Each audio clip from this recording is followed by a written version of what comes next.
Bismillahirrahmanirrahim. Assalamualaikum warahmatullahi wabarakatuh. Hamdan wa syukranillah amma ba'du. Puja dan puji mutlak hanya milik Allah Subhanahu wa taala, zat yang telah memberikan kepada kita beribu-ribu kenikmatan, di antaranya nikmat iman dan nikmat Islam. Salawat serta salam tetap tercurah limpahkan kepada junjungan kita, yakni Habibana wa Nabiyana wa Rasulana Muhammad sallallahu alaihi wasallam. Baik, di sini saya Napanapi Anghayati dengan NIM 2131011009 ingin mempresentasikan salah satu alat laboratorium, yaitu alat konduktivimeter atau konduktometer. Adapun yang akan dibahas dari alat konduktivimeter itu sendiri adalah sejarah, fungsi dari konduktivimeter, spesifikasi alat, cara penggunaannya, lalu pengaplikasian alat di laboratorium, juga cara perawatan alatnya. Yang pertama, sebelum membahas sejarah, ada baiknya kita tahu terlebih dahulu apa itu konduktivimeter. Konduktivimeter atau konduktometer adalah alat yang digunakan untuk menentukan daya hantar suatu larutan dan mengukur ionisasi suatu larutan elektrolit dengan cara menetapkan hambatan suatu kolom cairan. Selanjutnya adalah sejarah dari alat konduktivimeter. Alat konduktivimeter ini pertama kali dikenalkan oleh George Friedrich Wilhelm Kohlrausch 14 Oktober 1840 sampai 17 Januari 1910. Nah, George ini merupakan seorang Jerman fisikawan yang menyelidiki konduktif sifat elektrolit dan memberikan kontribusi pada pengetahuan tentang perilaku mereka.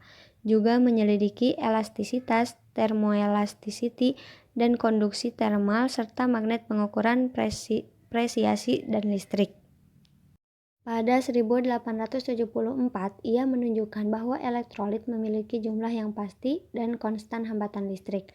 Dengan mengamati ketergantungan konduktivitas pada pengenceran, ia dapat menentukan kecepatan transfer dari ion, atom bermuatan atau molekul dalam larutan. Dia menggunakan arus bolak-balik untuk mencegah deposisi produk elektrolisis. Hal ini memungkinkan dia untuk mendapatkan hasil yang sangat tepat. Selanjutnya adalah fungsi dari konduktometer atau konduktivimeter. Nah, fungsi dari konduktometer atau konduktivimeter adalah untuk mengukur kemampuan daya hantar listrik, DHL, atau nilai konduktivitas listrik suatu larutan ataupun air dalam suatu perairan. Pengukuran konduktivitas menjadi penting untuk berbagai bidang yang terkait dengan pengelolaan sumber daya alam dan lingkungan, kebutuhan industri, serta kebutuhan air minum. Selanjutnya akan membahas tentang cara penggunaan alat konduktometer. Nah, untuk cara penggunaan alat konduktometer ini ada dua tahap. Yang pertama adalah kalibrasi.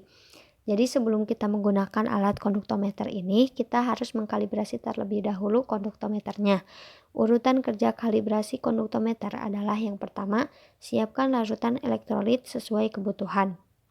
Yang kedua, bilas elektroda dengan air DI atau deionisasi atau air bebas ion dan keringkan menggunakan kertas tisu. Yang ketiga adalah nyalakan konduktometer dengan menekan tombol on-off.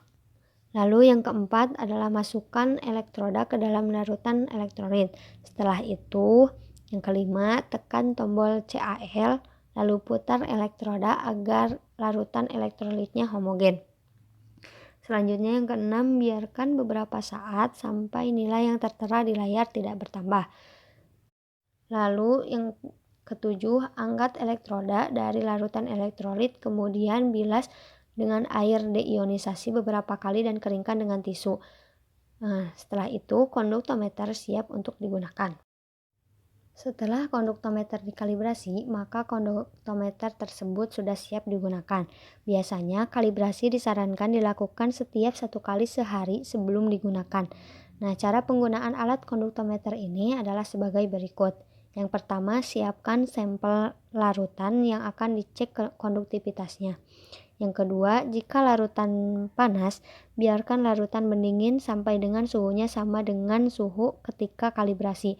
Contohnya, jika kalibrasi dilakukan pada suhu 20 derajat Celcius, maka pengukuran pun dilakukan pada suhu 20 derajat Celcius. Yang ketiga, bilas elektroda pada air deionisasi dan keringkan dengan menggunakan tisu. Yang keempat, nyalakan konduktometer dengan menekan tombol on-off.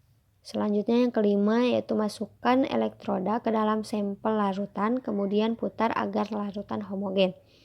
Lalu yang keenam, tekan tombol read untuk memulai pengukuran. Pada layar akan muncul tulisan hold yang berkedip. Setelah itu biarkan sampai tulisan hold pada layar berhenti berkedip. Cara perawatan konduktometer. Pada dasarnya yang harus diperhatikan dalam penggunaan pH meter maupun konduktometer itu sama, yaitu baterai, elektroda, penyimpanan, dan suhu penyimpanan. Namun pada penggunaan elektroda konduktometer yang perlu diperhatikan adalah pada saat membilas elektroda harus dikeringkan dengan benar, jangan sampai tersisa air menempel di elektroda. Jika hal itu sering terjadi, maka akan mengakibatkan membran gelas yang terdapat pada gelembung elektroda akan mudah rusak dan pembacaannya tidak akurat. Sedangkan pada penyimpanan elektroda konduktometer tidak sama dengan pH meter. Jika elektroda pH meter disimpan dalam keadaan basah atau selalu direndam dengan menggunakan air deionisasi. Lain halnya dengan elektroda konduktometer yang harus disimpan dalam keadaan kering sempurna. Aplikasi alat konduktometer. Nah, penggunaan konduktometer ini biasanya dalam bidang hidroponik, aquacultur, purifikasi air untuk memonitor kandungan nutrisi, garam, salinitas pada air, serta digunakan untuk memonitor kualitas air boiler. Untuk penggunaan alat konduktometer di laboratorium biasanya digunakan dalam praktikum ekologi perairan. Spesifikasi alat konduktometer. Alat conductivity meter atau konduktometer itu terdiri dari dua komponen utama. Yang pertama adalah unit atau mesin sebagai media pengaturan dan pembacaan. Yang kedua adalah conductivity probe atau batang konduktivitas sebagai komponen pengukur. Baik, ini adalah daftar pustakanya yang merupakan sumber-sumber yang saya ambil untuk penyampaian materi tentang alat conductivity meter ini. Mungkin hanya sekian yang dapat saya sampaikan. Mohon maaf apabila ada kesalahan. Billahi fisabilil haq, fastabiqul khairat. Wassalamualaikum warahmatullahi wabarakatuh.